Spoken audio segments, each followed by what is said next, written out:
So you'll see what I'm talking about here in just. But before we get to that, there's a setup for it.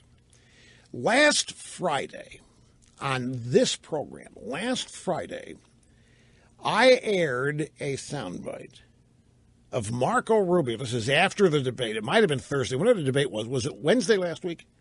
Whatever the day after the debate last week, when Marco Rubio was on CBS News this morning and Charlie Rose was interviewing him. And Charlie was loaded for bear because at the debate the night before, Marco Rubio disagreed with the premise put forth by the moderators that Hillary had a great week. She had a great week, but she buried everybody in the Democrat debate, and the Benghazi committee didn't lay a glove on it. She had a great week. And Rubio said, great week?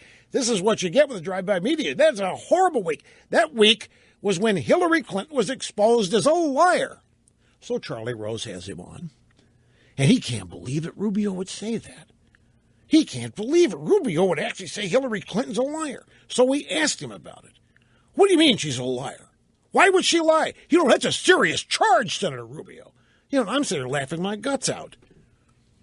That's a serious charge. You just called Hillary Clinton a liar. And Rubio said, I'll tell you why she lied. She lied to protect Obama's re-election campaign. They lied about the fact that a video was why Benghazi happened. They knew it wasn't a video, Charlie. They were out telling everybody else around the world that they knew it wasn't the video. That was a pre-planned terror attack. Yet she, in that debate, once again said it's the video. Susan Rice goes on to lied to everybody in this country about the video. And Charlie had no clue. He had never heard. It was astounding to me. Charlie Rose had never heard the opposite side of that Hillary Clinton story in the world in which he lives and the people he talks to. Hillary Clinton never lies. The video was the sole reason for Benghazi. He's not even aware of the fact that she and Obama told other world leaders it wasn't. He doesn't because his own media doesn't report those things, and he doesn't read media that he's not familiar with. Like we do. They made the point, we read every bit of media. We read leftist media, centrist media, moderate media, mush media, conservative media. We read it all.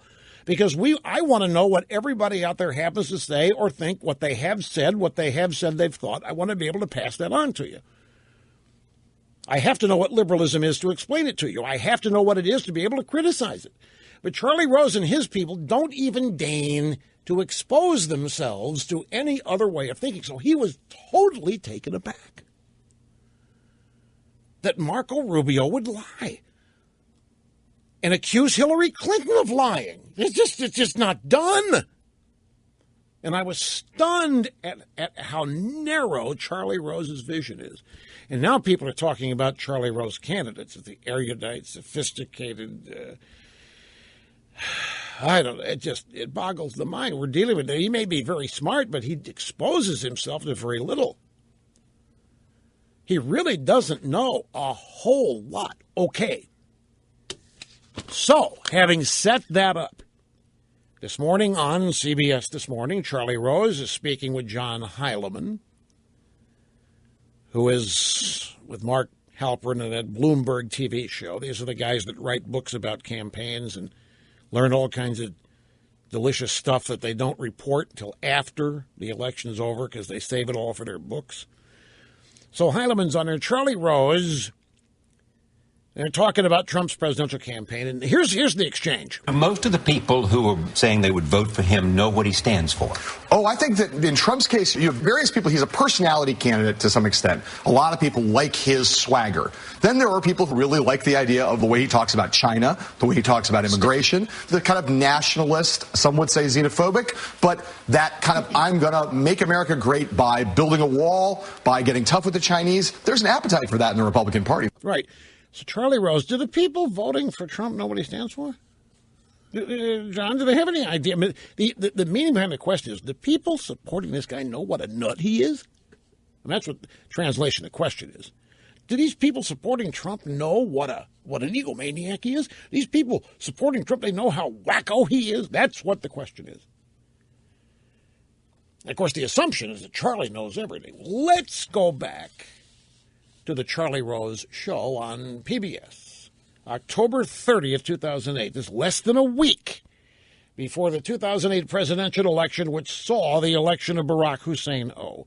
And he's talking to Tom Brokaw at the time as the Meet the Press moderator. And remember, he's just asked the guy, these people supporting Trump, they have any idea what he stands for? As though they're a bunch of idiots. I don't know what Barack Obama's worldview is. No, I don't either. Know how he really sees where China is. We don't know a lot about Barack Obama and the universe of his thinking about foreign policy. I don't really know. And do we know anything about the people who are advising them? You know, it's an interesting question. He is principally known through his autobiography and through very aspirational speeches. I don't know what books he's read.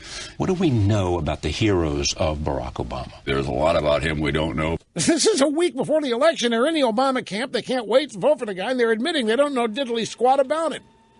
I don't know what books he's... It's an interesting question. Principally known to autobiography and aspirational speeches. Yeah, 2 of them. I don't know what books he's read. What do we know about the heroes of Barack Obama? You ever heard of Bill Ayers? You ever heard of Reverend Wright? What do you mean you don't know who the heroes of Barack Obama are? You ever heard of Saul Alinsky? And yet these are the guys considered the sophisticated ones and the brilliant ones, the erudite ones, the uber qualified ones. And here's Charlie out there unbelieving that Hillary Clinton would tell a lie about the video being responsible for Benghazi. Can't believe it. How dare Marco Rubio accuse her of that? You realize what a serious charge that is. It's just illustrative here, folks. Again, time and time again, but repetition is necessary.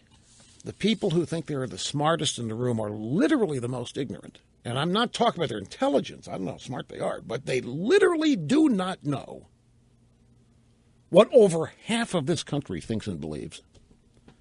Yet they mock it. They don't know what you and I believe or hold dear, but they have no problem making fun of it because they think they know. And since they think they know, there's no reason for them to learn.